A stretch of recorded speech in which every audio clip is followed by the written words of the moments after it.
Good afternoon and welcome to NYFP. This afternoon I'm joined by Peter Costa of Empire Executions. Hi Peter, thanks for joining me. Thanks for being on the floor. Well, on this Thursday afternoon, U.S. stocks are back up, but the Dow, Nasdaq, S&P 500 seeing a gain of over 2.5%.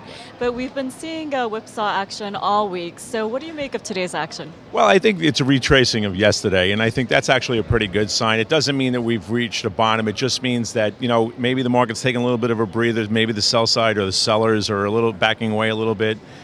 Things got out of control pretty fast yesterday. So, you know what, this isn't bad. And if you end halfway up where you closed the previous day, that's actually a fairly good sign. You have to see that a few more times. But, for today, it's actually a good sign.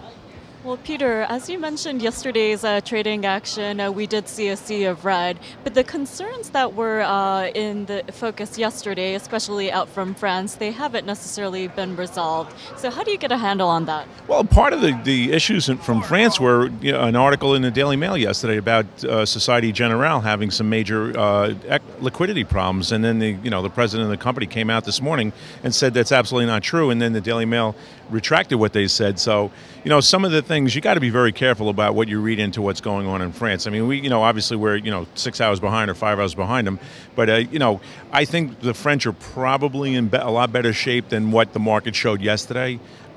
Same with Germany. I mean, Germany is in very good shape.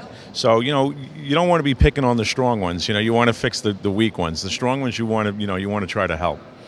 Okay. Well, speaking of which, what sectors are you paying attention to right now? Well, it's been healthcare from the beginning of the year. I think that, there's a lot of very, very cheap stocks in this sector, and that's the ones I've been following, going from like healthcare, HCA, to Tenet Healthcare. I mean, you can go down the list. There's probably 15 to 20 really good companies that are relatively cheap, and especially with this last sell-off in the last 3 weeks, these companies are like perfect for long-term investments. So I'm very strong and very bullish on the healthcare sector.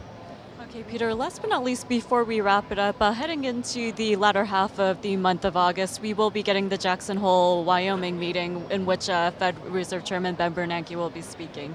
But given what we got out from the Fed earlier this week, do you expect to see anything of substance out from that meeting? They're going to be drinking wine and hanging out in hot tubs, all right, because if he wasn't going to say anything, considering what's been going on over the last couple of weeks, and his commentary on Tuesday, other than keeping interest rates relatively at zero, I mean, I don't imagine him saying anything in Jackson Hole that's going to be significant. He should have said it this week. And if he's coming at the end of the month and saying something, maybe he was drinking too much wine.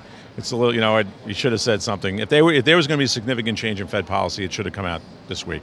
So I don't think you're going to hear anything out of there other than they're having a good time. Okay, Peter, thank you so much for joining me in Mid-Afternoon Trade. All right, thank you.